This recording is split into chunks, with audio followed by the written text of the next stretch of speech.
Mesdames et messieurs, bienvenue à ce débat du dimanche, un numéro spécial consacré à la rétrospective des principaux points de l'actualité africaine au cours de l'année 2012 qui s'achève. Dans cette première partie, nous allons nous intéresser essentiellement au Mali. Le Mali, avec les événements du 22 mars 2012 ayant conduit à la démission du président Amadou Toumani Touré. Le Mali également, on se rappelle ce débat du 25 janvier 2012 où nos invités se posaient beaucoup de questions. Nous étions au lendemain des massacres de Ménaka et de Aguelok. Dans cette première partie de la rétro du débat du dimanche, nous allons également parler de la victoire de François Hollande, la présidentielle française, mais déjà le premier thème, le débat du 25 janvier 2012, le thème venait au lendemain des événements de Ménaka et de Aguelok, l'émission débat du dimanche du 25 janvier 2012 avec lequel nous commençons cette rétro 2012.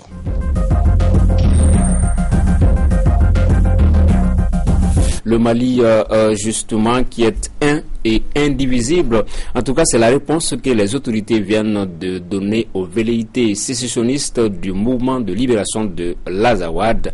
L'armée malienne affiche une sérénité au lendemain de combats à Ménaka, Aguelok et Tessalit. Adama Dramé, après une marche avortée à Kidal et Ménaka, le mouvement pour la libération de l'Azawad qui passe à l'action avec des combats déclarés, on vient de le voir, à Ménaka, Aguelok et Tessalit. Non, moi je ne suis pas surpris parce qu'il y a 2 mois de cela, en novembre, on avait dit qu'après la Libye, le Mali ou l'Algérie allait avoir des problèmes. Et la rébellion n'a pas du tout été... La reprise de la rébellion n'a pas été du tout pour moi une surprise. Parce qu'il faudrait essayer de comprendre pourquoi cette rébellion est récurrente. Et j'aurais peut-être, si on a le temps, l'occasion de faire l'historique de cette rébellion-là. Le colonel Ould vient de le dire. Quand on fait la rébellion, ce n'est pas une ethnie qui fait la rébellion, une ethnie seule.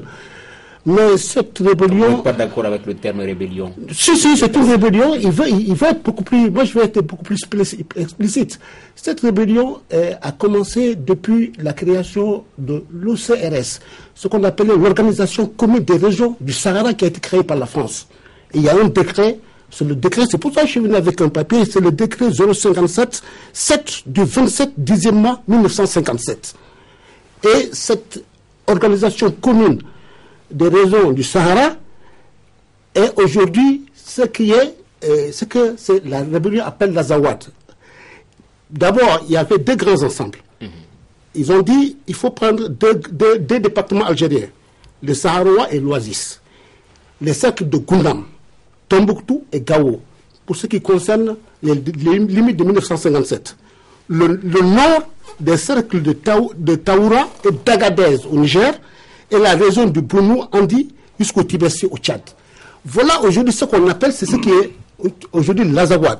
Et cette organisation a été créée par la France parce que dès les premiers jets de pétrole en Algérie, on a su que c'est un endroit il fallait protéger pour un jour, comme le disait un célèbre ministre français, pour que la France soit la 3e puissance énergétique du monde après les États-Unis et l'URSS. Donc c'est ce qui fait que c'est un truc qui est récurrent. Bon, les gens te disent au nord, mais qu'est-ce qui pousse les gens à se rebeller au nord? Qu'est-ce qu'il y a exactement au nord? Vous me permettez, je suis venu avec des chiffres. Vous avez tout le temps pour faire votre exposé. Allez-y. Je suis venu avec les chiffres. Oui. Ce que les gens ne connaissent pas, c'est qu'à Tombouctou, il y a les minéraux suivants. Il y a le gypse, il y a la mirabatite, il y a la glorierite, il y a le charbon, qui fait 435 tonnes. Mais ce sont les estimations. Il y a le fer, 500 millions de tonnes. Le manganèse, 3,5, le phosphate, 2 millions, le selgène, etc., etc. Au-delà de tout ça, il y a aussi les diamants, le cuivre, le nickel, l'or, le lithium qui entre dans la fabrication des batteries. Il y a l'uranium, il y a le zinc, il y a le plomb et il y a le pétrole. Les estimations sont de 6 à 7 millions de tonnes par an. Ça, ce n'est pas des chiffres que nous avons donnés, c'est des chiffres qui a été donné à la création de l'OCRS. C'est des chiffres français. Donc vous voyez l'enjeu. Les gens n'arrivent pas à comprendre, mais pourquoi est-ce qu'il y a une rébellion qui est récurrente? Parce que ces rebelles-là, qu'est-ce qu'on leur a dit? C'est ce qu'ils appelaient les petits hommes du désert, bleus du désert. Qu'est-ce qu'on leur a dit? On leur a dit tout simplement, mais nous allons vous créer une entité, parce que ce n'est pas normal que vous soyez dirigés par vos anciens esclaves, les Noirs. Et ils ont continué beaucoup plus loin. Ce n'est pas normal. Le Mali et le Niger sont les seuls pays au monde où les Blancs dominent les Noirs. C'est ça le fond du problème. Il faudrait que l'opinion le sache. D'accord. Au-delà de ça, le désert, la même zone, c'est une réserve d'eau importante. Il y a la mer de Saourane, toujours, c'est les chiffres que je donne, c'est les trucs que je donne, c'est les chiffres de l'ORS, qui fait à peu près 800 millions de kilomètres carrés, tenez-vous bien, et il y a 50 millions de mètres cubes qui sont possibles. Il y a le bassin de Katara qui fait 3 milliards de mètres cubes. On sait qu'il y a de l'eau au désert, et Kadhafi l'a prouvé. Il a fait le lac artificiel. Cette eau-là est venue du sous-sol du Sahara. Okay. Donc voilà les enjeux qui sont réels. Et aujourd'hui, comme le colonel l'a dit, le Mali est indivisible. Et à l'époque, c'est ce que fait le vice-gouverneur, comment il s'appelle, Jean-Marie Koné et Mamadou Madera Keita ont répondu aux Français. Il dit que vous pouvez faire une sécession alors que nous faisons partie de la communauté franco-africaine, que vous-même vous appelez une indivisible. Ok, merci Dramé pour ce rappel historique. Adam Thiam, on vient de le voir, c'est un vieux rêve finalement, la libération de l'Azawad. Ça ne date pas d'aujourd'hui. Non, c'est-à-dire qu'il faut donner l'histoire rigoureusement Dramé. Ceux qui se sont battus le plus contre l'OCRS, il y en a qui sont même vivants, c'est le Ahmedi et autres. Donc c'est d'autres Touaregs qui ont refusé effectivement ce projet. C'est très bien. Ahmedi oui, il y en a beaucoup qui sont vivants. C'est Ahmedi qui a dit au mot, à l'arrivée de Pierre Mesmer au Mali, qui a parlé de cette ORS. Et celui qui a fait la première rébellion de 1964. Non, je parle pas de lui. Je parle de il vit là. Ahmedi, il vit au Mali. Et on sait que les Touaregs sont ceux qui se sont le plus, des Touaregs sont ceux qui se sont le plus battus contre ce projet de République indépendante. Et donc, et puis c'est très bien, les richesses, non, c'est très bien, les richesses du Nord, c'est évident. Je pense que le Nord est probablement un enjeu minier qu'il va falloir effectivement saisir de plus près dans les nouveaux projets d'autonomie ou de dissidence. Mais le fond est celui-là, c'est-à-dire que ceux qui ont demandé l'autodétermination, l'indépendance du Nord, donc le mouvement national de libération de l'Azawad, ne parlent pas forcément au nom des communautés du Nord. Il n'y a eu aucun référendum, aucun comptage pour savoir si la majorité, par exemple, des Touaregs ou des Arabes sont pour ce projet. Probablement, ils sont même contre. Donc, c'est le projet de quelques individus et il doit être pris pour tel et ça doit donc restreindre, à mon avis, le périmètre de nos analyses. Hein. Donc, c'est un petit projet porté par quelques-uns qui ont osé le coup de feu contre la République, et c'était ça leur objectif. Probablement, ce n'est pas pour gagner, ils savent qu'ils gagneront pas contre l'armée, mais l'essentiel pour eux, c'était d'attaquer. On va rester autour de ce rappel historique pour faire réagir M. Sangaré, toujours dans le rappel historique, la réaction des différents gouvernements du Mali. La réaction, elle a toujours été le même, hein, de Modibo Keïta à Moussa Traoré, en passant par Alpha Omar Konaré, Amadou Toumani Touré. La réaction, elle est toujours la même. Le Mali est indivisible par rapport au rappel historique. Non, la réaction n'est pas de même, mais seulement le postulat est le même. Le postulat, c'est quoi? Le Mali était indivisible. Mais la réaction de Modibo, ATT, en passant par Moussa Traoré Alpha, n'ont jamais été homogènes. Le même discours, l'unité J'ai du dit, Mali. attention, l'unicité du Mali a été prônée haut et fort, et tout le monde le sait. C'est même inscrit dans la norme fondamentale de la République. Ça, on le sait bien. Le Mali est un et indivisible. Mais là où c'est différent, c'est-à-dire nous sommes dans un changement paradigmatique. Les paradigmes ont changé en fonction des réalités de cette rébellion, que moi, personnellement, je ne qualifie pas de rébellion. Effectivement, c'est des bandits armés. Je continue encore davantage à croire, n'est-ce pas, à cette étiquette-là, plutôt qu'à les affubler, n'est-ce pas, du sobriquet de rébellion. Rébellion, on se rebelle contre le système, on se rebelle contre le régime en place et on se donne vocation à le renverser, n'est-ce pas, en but de s'établir, n'est-ce pas, en lieu et place de ce régime-là. Irrédentisme Touareg, alors. Très bien. L'irrédentisme Touareg, là, j'en concerne. Mais là où je ne suis pas tout à fait d'accord avec les réactions diverses, c'est qu'effectivement, nous avons bien puisé dans l'histoire. Et l'histoire, elle est très édifiante par rapport, n'est-ce pas, à l'ensemble, la compréhension du phénomène global dans sa globalité.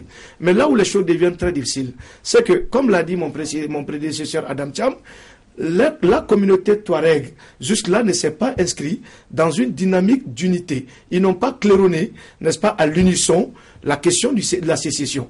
Beaucoup se sont démarqués, n'est-ce pas, de ce projet irrédentiste, et tout le monde sait que effectivement, ces gens-là qui se réclament un peu partisans, n'est-ce pas, pour la création d'une république bis, ne sont animés en réalité que des desseins, des velléités d'enrichissement personnel.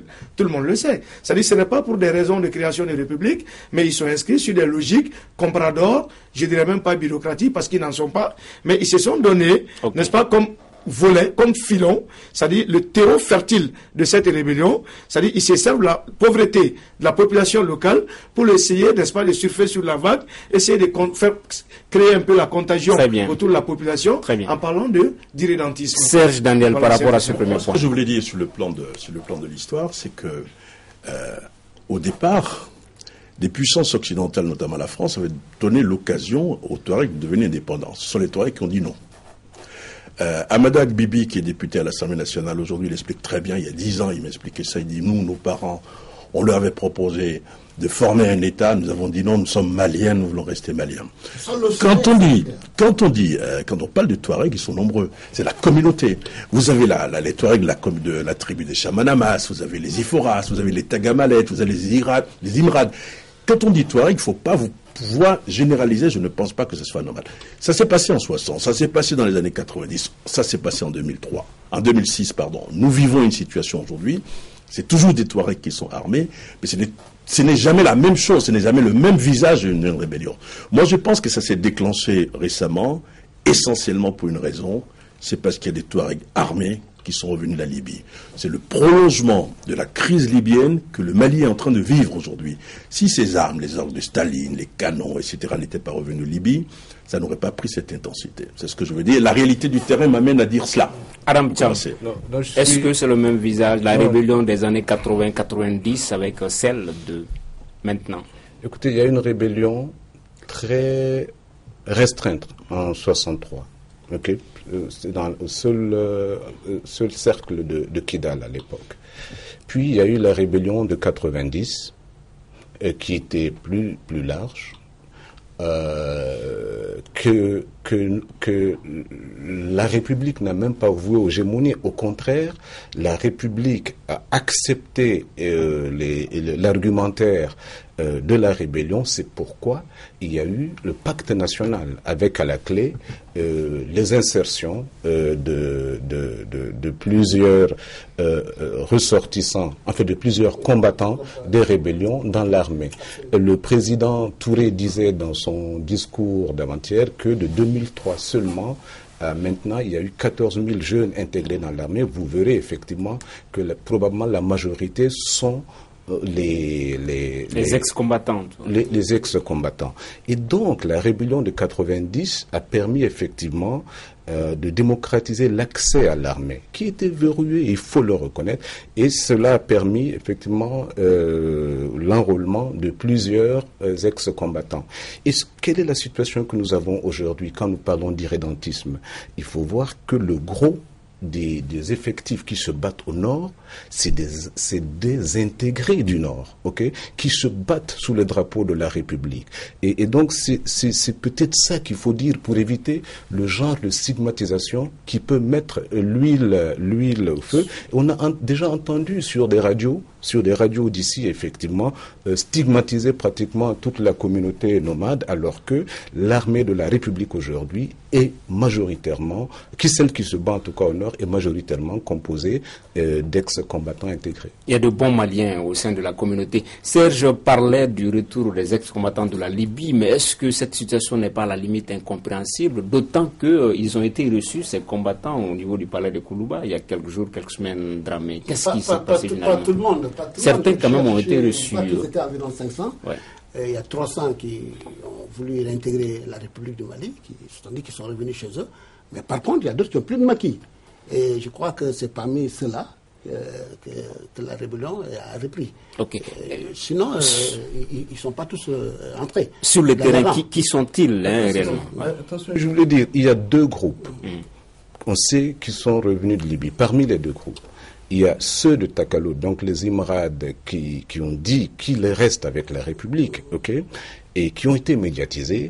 Il y a le groupe de Zakak, donc ceux qui sont à l'origine effectivement des attaques de Menaka, de Aguelok et de Tessalit, qui, lui, n'a même pas daigné recevoir certains missionnaires de bons offices.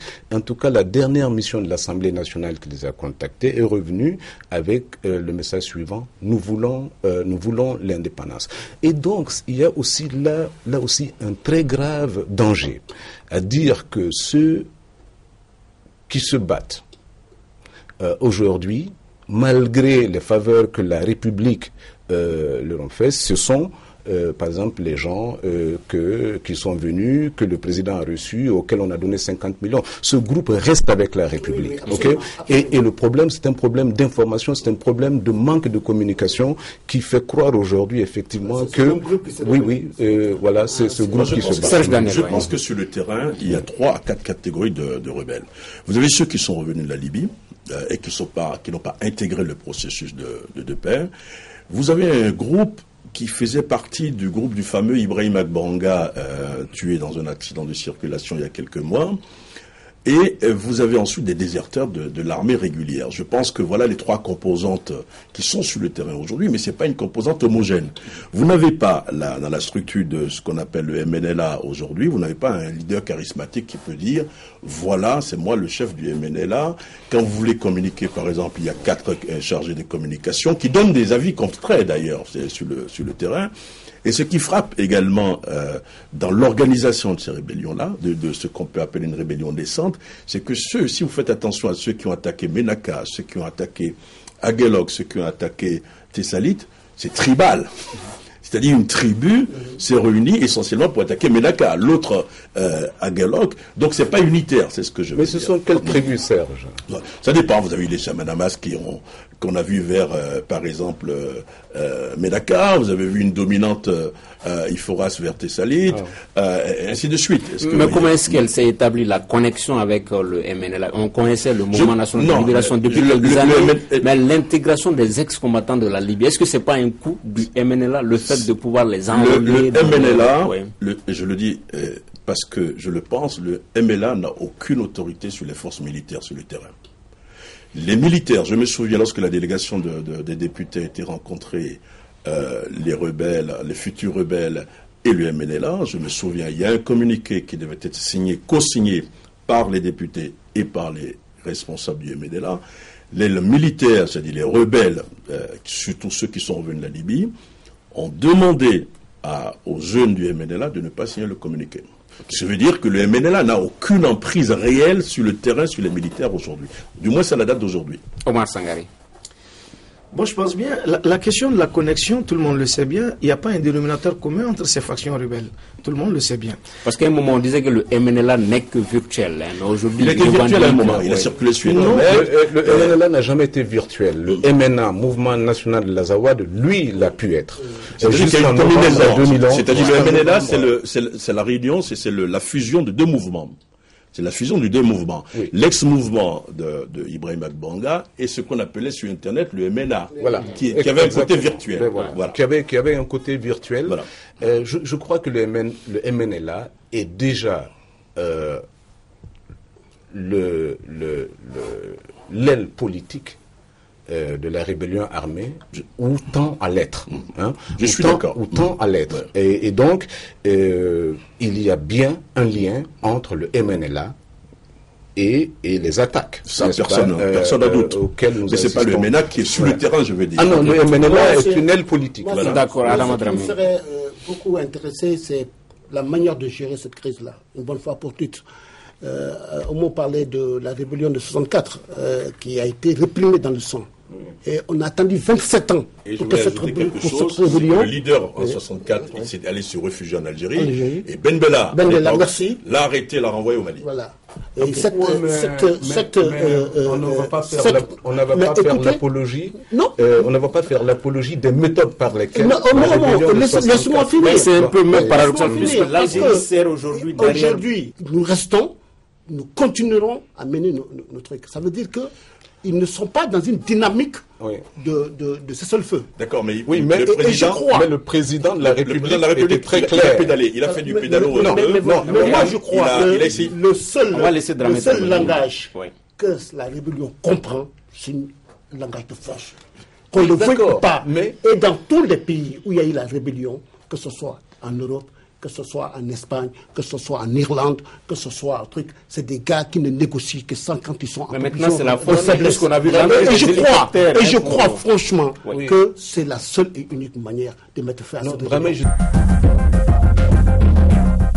Le Mali où le pouvoir a un nouveau visage depuis le 22 mars dernier. Ça s'appelle CNR-DRE, Conseil national pour le redressement de la démocratie et la restauration de l'État. C'est donc le nouveau visage du pouvoir au Mali. Le CNRDR, dirigé par le capitaine Amadou Sanogo, qui a donc pris le pouvoir. La première déclaration de la junte à l'aube, le jeudi 22 mars. CNRDR, se réclamant des forces armées de défense et de sécurité du Mali dans l'ensemble de leurs composantes, a décidé de prendre ses responsabilités en mettant fin au régime incompétent et désavoué de M. Amadou Toumani Touré. Chana Takiou, comme tous les Maliens et beaucoup d'Africains, vous avez certainement suivi cette déclaration, mais comment est-ce que le journaliste que vous êtes aperçu ces événements-là? C'est dommage que le pouvoir d'ATT tombe de cette façon-là, parce qu'ATT, il faut le rappeler, c'est un grand démocrate. Il a fait beaucoup pour le pays. Et malheureusement, sur la question du Nord et sur les questions sécuritaires au Nord, avec Hakimi, avec les trafiquants de drogue, les trafiquants d'armes, le régime d'ATT a été très faible. Et les putschistes ont profité de la mollesse, de la faiblesse du régime au niveau sécuritaire pour perpétrer ce coup d'État qui, démocratiquement, n'est pas acceptable.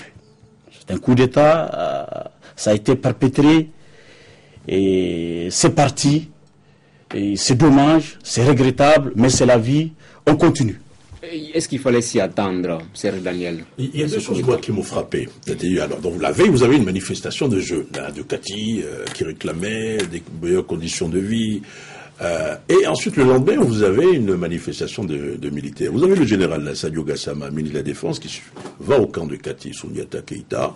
Il rencontre les soldats, ça se passe mal. Je me souviens, 20 minutes après le départ de Sadio Gassama, j'ai appelé un mutin. Et j'ai encore l'enregistrement. J'ai dit, est-ce qu'à un moment, j'ai posé la question directe, est-ce que vous voulez le départ du président Amadou Toumani Touré? Il me dit, non, nous on n'est pas dans le départ de Amadou Toumani Touré, c'est notre président, nous on veut l'amélioration de nos conditions de vie, nous sommes en rupture avec notre hiérarchie. Ça c'est très important, et après ça se transforme en coup d'État. Est-ce que vous avez été surpris également, Adam Thiam, mais il fallait s'attendre à ce coup de force, ce coup d'État? Très honnêtement, j'étais surpris. D'abord parce que je me disais que le président avait encore seulement 40 jours pour terminer son mandat et que la Constitution ne lui permettait pas de revenir. J'avais pensé que la démocratie malienne était plus forte que ça, qu'elle ne pouvait pas tomber en 2h30 et en 3h comme ça l'a été. Je pensais que ça ne pouvait arriver que chez les voisins. Et la troisième raison, c'est que je croyais que je savais qu'il y avait des problèmes dans l'armée, mais je ne savais pas que les contradictions étaient fortes au point de vouloir en découdre de cette manière. Mais peut-être que les mutins eux-mêmes étaient les premiers surpris. Je ne pense pas très honnêtement que tous les indicateurs d'un coup d'État étaient réunis dans cette mutinerie. Alors c'est peut-être un coup d'orgueil qui a été transformé en coup d'État. Mais cela pose quel problème? Ça pose le problème des mécanismes d'anticipation dans un pays. On a vu plusieurs exemples de pays où effectivement, par exemple, une mutinerie, les gens sont intervenus pour que ce soit pas un putsch. On a vu aussi plusieurs pays, le Burkina est l'exemple, plusieurs mutineries qui n'ont pas eu raison du pouvoir. Donc, si on fait l'autopsie effectivement de ce qui s'est passé, on a un grand regret, c'est que effectivement notre démocratie soit aussi fragile. Mais l'explication, c'est quoi? C'est que la démocratie, ça n'est pas le pouvoir, c'est le contre-pouvoir.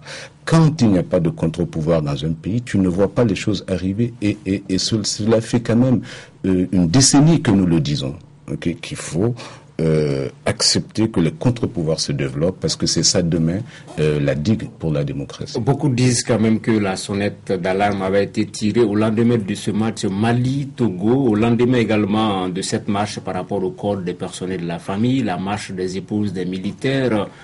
À chaque fois, beaucoup pensent que le pouvoir avait dormi dans la rue.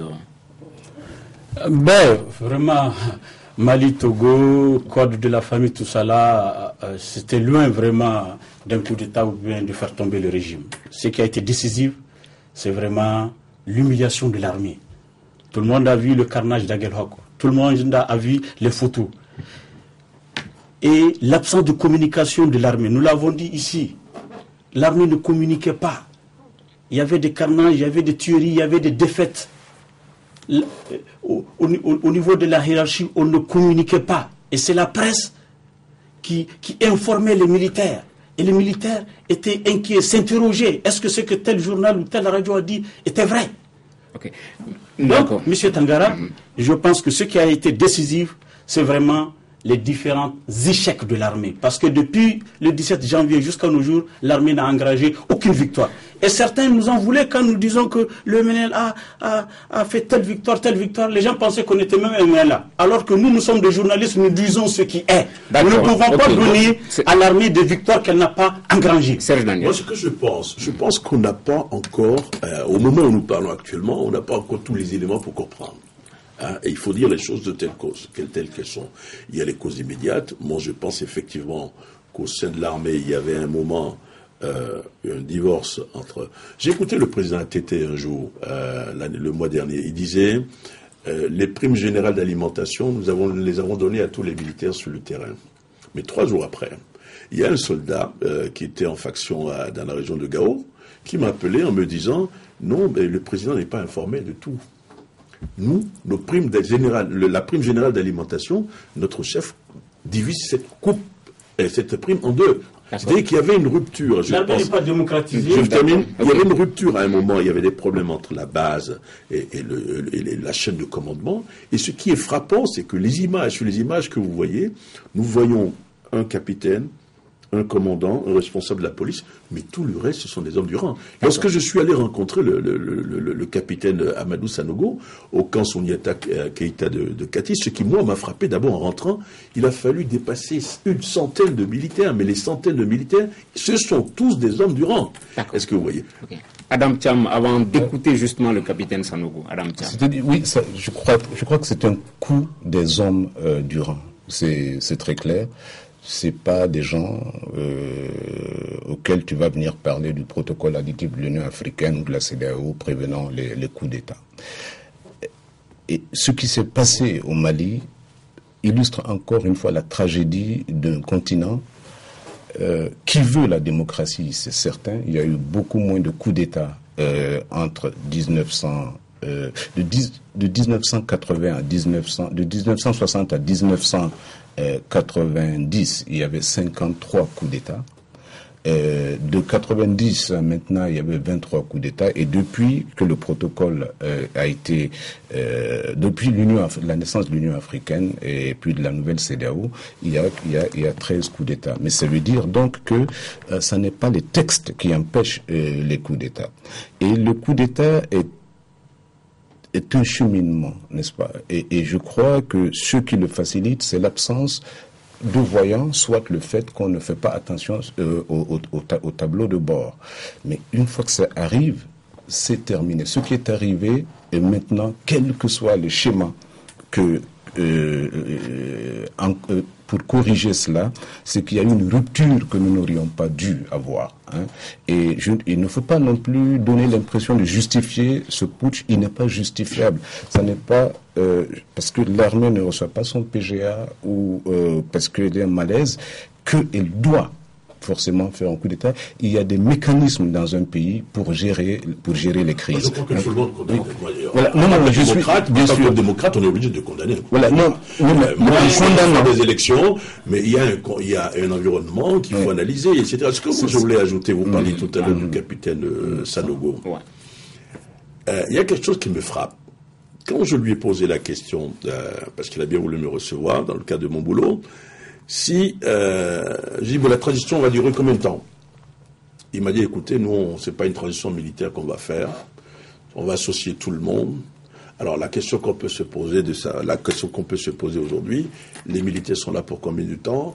Ils disent qu'ils vont partir quand l'unité nationale sera rétablie, ce sera pour combien de temps? Enfin, il y a beaucoup d'interrogations actuellement aujourd'hui, c'est ce que je veux dire. Voilà. D'accord. Avant même de poursuivre avec l'émission, on écoute justement le capitaine Sanogo et après on va essayer de voir si la junte pourra résister ou pas à cette furia de condamnation de la classe politique et également de la communauté internationale. Tout d'abord, je rends hommage à ces sous-officiers et soldats qui m'entourent tout de suite.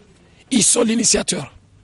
Au fait, suite à des requêtes, suite à des demandes non satisfaites, alors dans la journée d'hier, avec le rencontre avec le ministre de la Défense, ça a mal tourné. Et quand ça a mal tourné, donc ils ont pris des armes, ils ont pris des munitions pour se défendre eux-mêmes. Maintenant, ce n'était plus la voie du dialogue, il fallait maintenant s'imposer par la voie des armes. Et quand un militaire veut s'imposer par la voie des armes, vous savez que c'est l'inimaginable. Alors je me suis réellement dit avec quelques collègues, et pourquoi ne pas profiter? Parce que ne laissons pas seulement ceci à faire, trop c'est trop. Pourquoi ne pas en profiter? Est-ce que, Chahana, vous pensez que cette junte est à même de diriger le pays, de gérer le Mali? Pourquoi pas? C'est difficile, ça va être dur, mais c'est le pouvoir par la force. Je pense qu'ils vont tenter de diriger. Ça va être très dur pour le Mali et pour le Malien, parce que la communauté internationale commence à suspendre les vivres, les aides extérieures, et alors que même le budget du Mali est déficitaire et complété par une aide budgétaire. Il y a beaucoup de projets, le PIS, au niveau de la santé, au niveau de l'hydraulique, au niveau de l'éducation. Donc tous ces projets-là seront arrêtés. Donc ça va être très dur pour le Mali. Et je pense qu'avec la junte et les condamnations de la Banque mondiale, je pense que dans 2-3 mois, peut-être que le Mali va connaître des retards de salaire. Une asphyxie économique Des retards de salaire d'abord. L'économie pourra marcher doucement. Les opérateurs économiques vont sentir cette crise parce que tous les marchés qu'on donne aux opérateurs économiques sont généralement financés par l'extérieur. Même la presse va sentir la crise parce que nombreuses sont nos annonces qui proviennent du PAPAM financé par la Banque mondiale, du PNUD, ainsi de suite. Il y aura une véritable crise que tous les Maliens vont ressentir. Ok, la capacité de la junte, Serge. Moi, je ne vais pas entrer dans l'analyse. Moi, je suis un observateur. Ce que j'observe sur le terrain aujourd'hui, sur le plan national, c'est que vous avez 3 fronts. Vous avez un front de 38 partis politiques constitués aujourd'hui avec la société civile qui se sont réunis à la Bourse du Travail pour dire non, il faut que les militaires partent. Nous irons rencontrer, disent justement ces associations, le capitaine Sanogo pour lui faire une proposition de sortie de crise. Vous avez un deuxième front créé par Oumar Mariko, le MP22, où il estime qu'il faut soutenir la junte. Oumar Mariko, à qui j'ai posé la question, est-ce que vous irez jusqu'à diriger un gouvernement de transition de la junte? Il dit oui, j'accepterai. Bon, sans état d'âme. Vous avez un troisième front, et ça on l'a su tout à l'heure grâce à Chahana, qui est un rat des partis politiques, parce que vous le voyez partout en train de chercher des communiqués.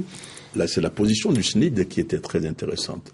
Le SNID condamne certes le coup d'État, c'est une condamnation de principe, mais prend acte du coup d'État. Et donc vous avez trois fronts politiques. Mais autour de ces trois fronts politiques, vous avez également des fronts sociaux. Et il faut attendre, à mon avis, quelques jours encore pour voir comment les choses vont se dessiner ici à Bamako. Mais Bamako, le Mali n'est pas que Bamako. Vous avez aussi l'intérieur du pays. Qu'est-ce qui va se passer à l'intérieur? Il y a quand même des incertitudes actuellement. Mais dans vos fronts, vous ne parlez pas de la communauté internationale. Non, parce que je parlais du point national. Maintenant, la communauté internationale, c'est unanime. Tout le monde condamne le coup. Les Américains, la France a coupé les vivres, les Allemands ont coupé les vivres, la Banque mondiale a coupé les vivres. Ça, c'est un mécanisme qui se met automatiquement en place. Ensuite, il faut voir les pays qui nous entourent. Parce que le Mali a des frontières avec 5, 6, 7 pays.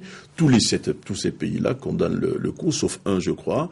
Et je pense que les jours qui arrivent seront déterminants dans la capacité de la gestion de la junte. Et la première capacité, c'est de faire arrêter les braquages, de faire arrêter les pillages, de faire arrêter les coups de feu. Ce sont des choses auxquelles les Maliens ne sont pas habitués depuis bientôt 15 ans. Adam Thiam, sur la question. C'est-à-dire que les communiqués de la communauté internationale se suivent, mais se ressemblent pas. Nous avons du côté de la France un communiqué, qui prend acte, mais qui demande des élections rapides. Il y a la réaction de la Maison-Blanche qui va au-delà, qui demande le retour du gouvernement d'Amadou Toumani Touré. C'est la même chose pour l'Union africaine et pour l'ONU. Et c'est assez inhabituel dans les coups d'État d'être aussi explicite que les Américains l'ont été dans leur position, et les Nations Unies également. Ceci dit, on voit ça dans tous les coups d'État, les condamnations, etc.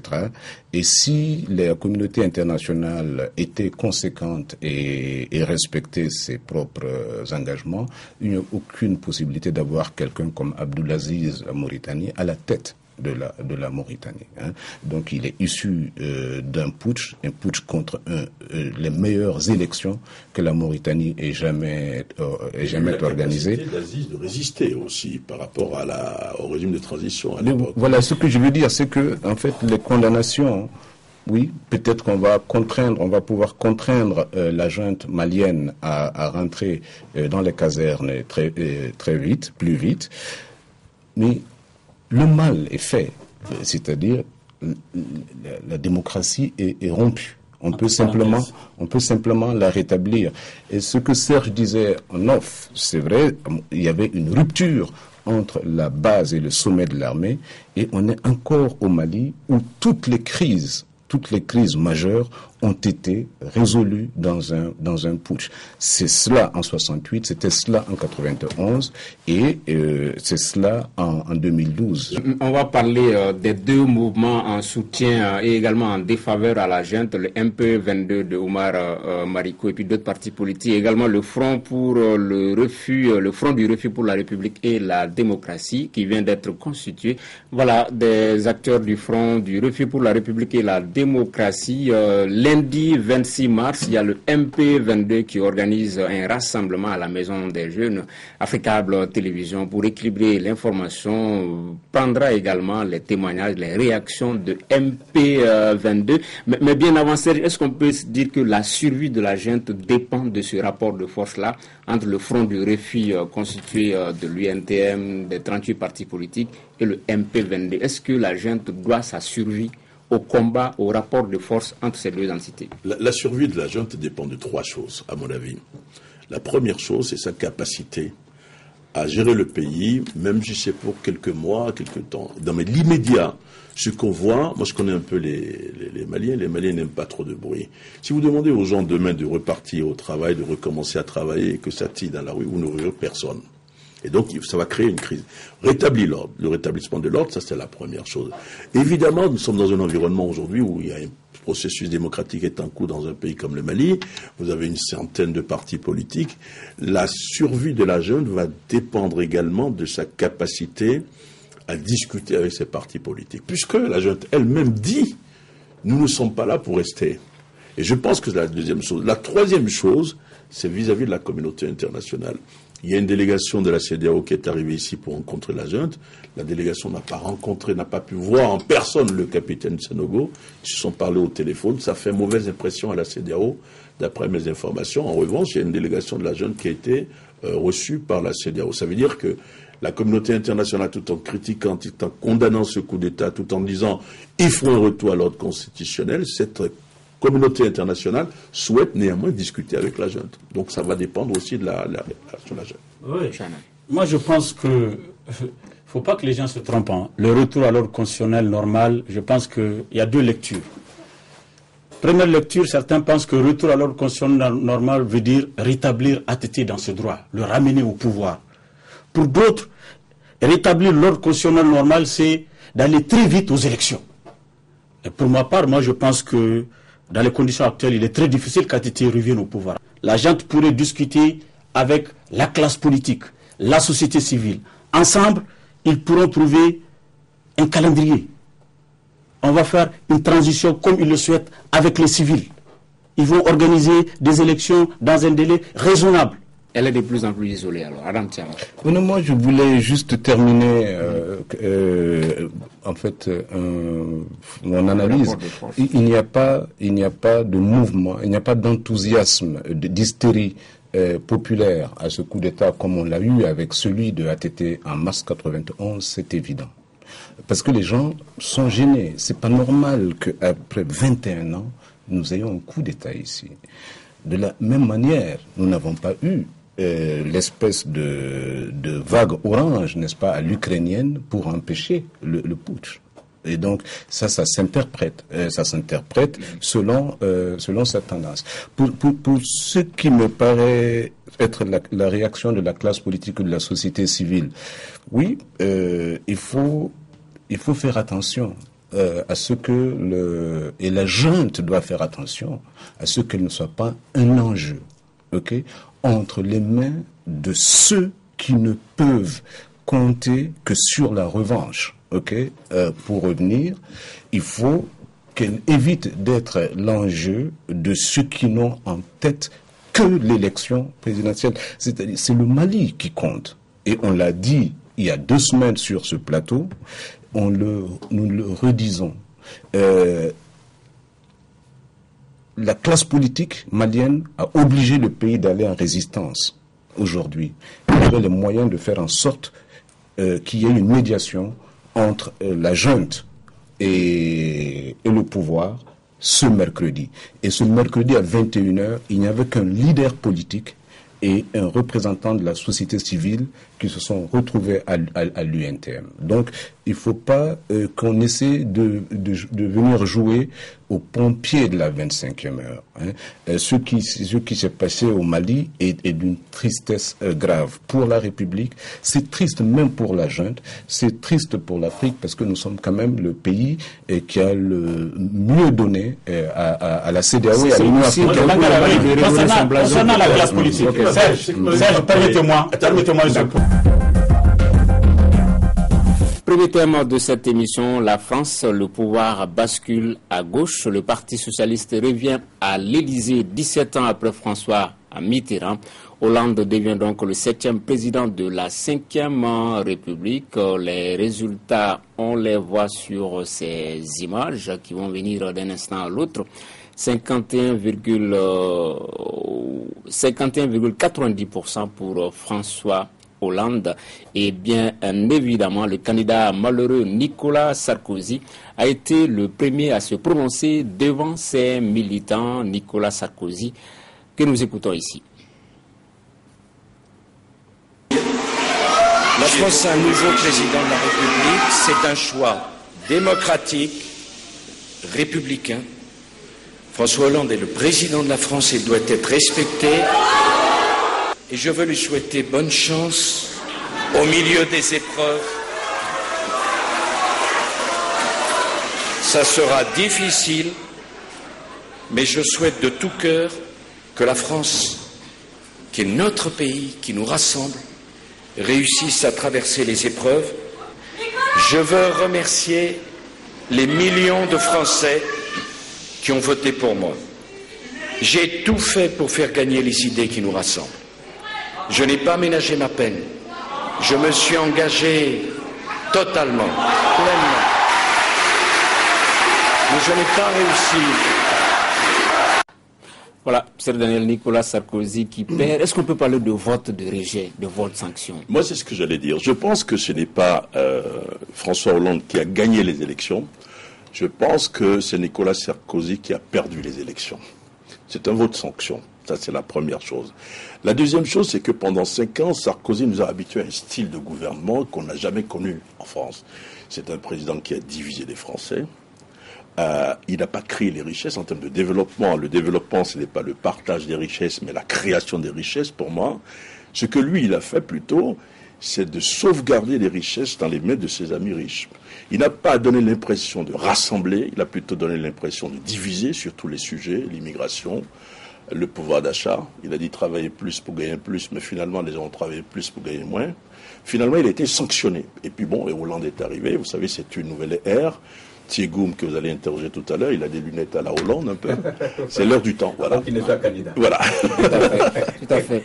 Thiegoum, hier en vous appelant, je disais qu'aujourd'hui on allait parler de la défaite de Sarkozy. Vous n'étiez pas d'accord, vous parliez d'élections françaises. Aujourd'hui, on le voit. Parce que Sarkozy, comme mon confrère Serge l'a dit, mais jusqu'à la dernière minute, il n'a pas voulu lâcher le morceau. Hein. Et c'était une campagne complètement hystérique, en insistant sur tout ce qui divisait les Français, les musulmans, les islamistes, la viande halal, les frontières, les immigrés. Et je pense que, contrairement à ça, je pense plutôt qu'il y a eu la conjonction du fait qu'effectivement les Français ne voulaient plus de ce gars-là. Et puis deuxièmement, qu'il y avait quand même un Hollande qui était plus attrayant, qui était plus convenable, qui était normal comme il l'a dit.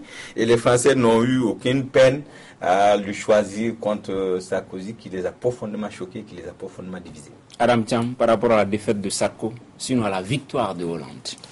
Oui, non, comme Serge, je pense qu'on parle plus de la défaite de Sarkozy que la victoire de Hollande, ce qui est un problème vraiment pour Hollande. Mais Sarko, c'est étonnant, hein, l'histoire.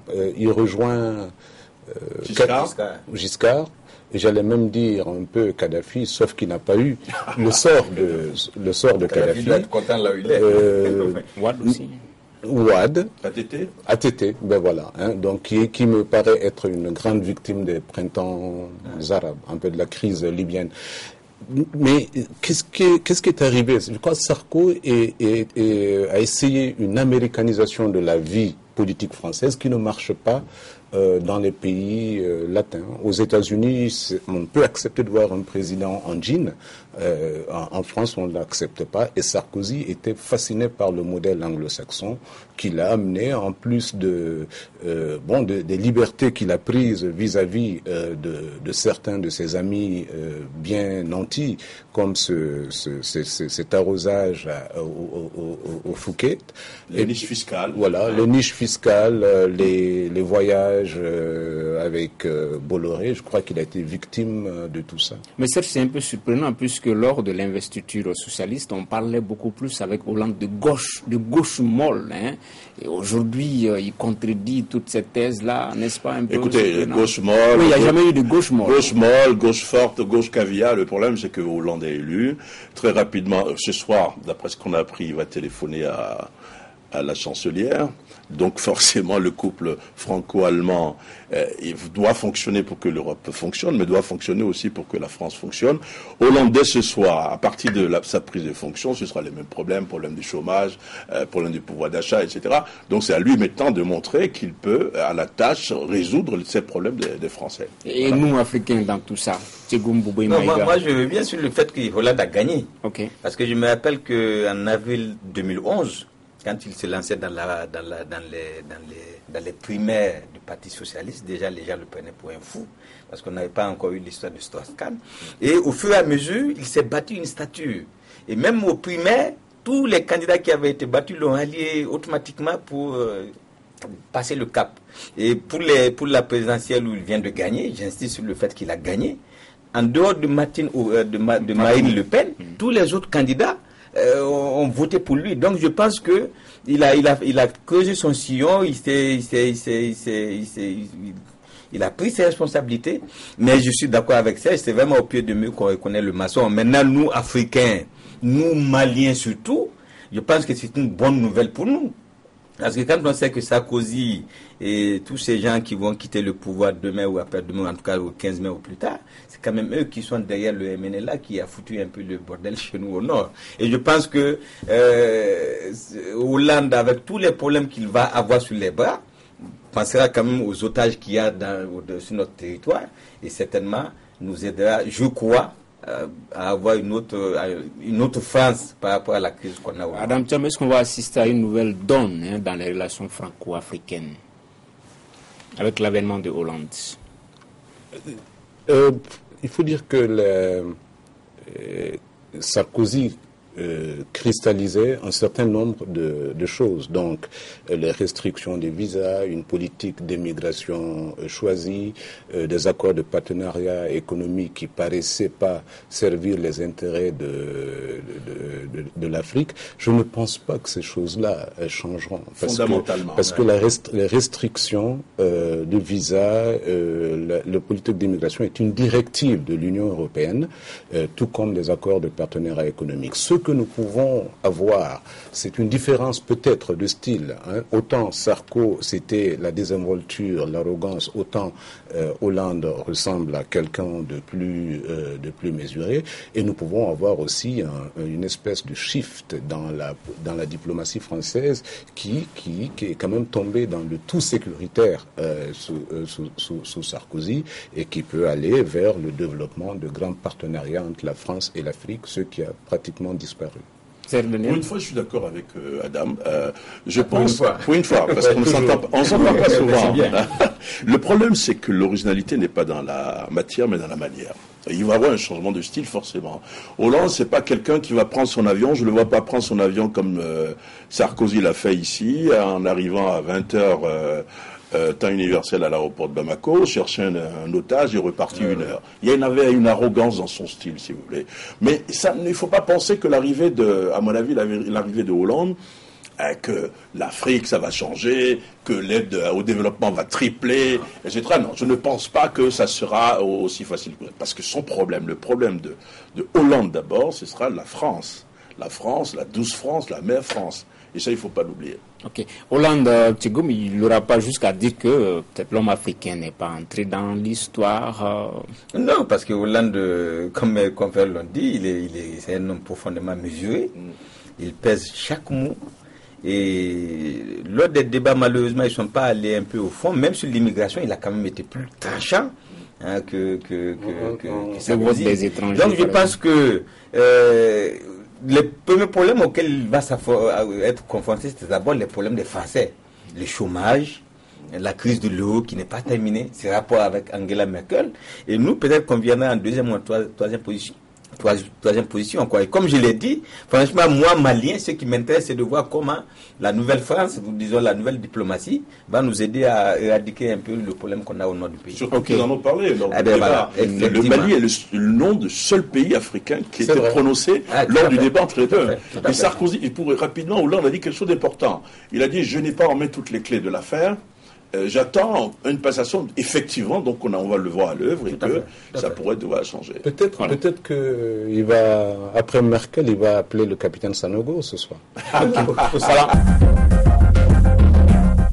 Voilà, sur ce prend fin cette première partie de la rétro du débat du dimanche. On se retrouve la semaine prochaine pour la deuxième et dernière partie.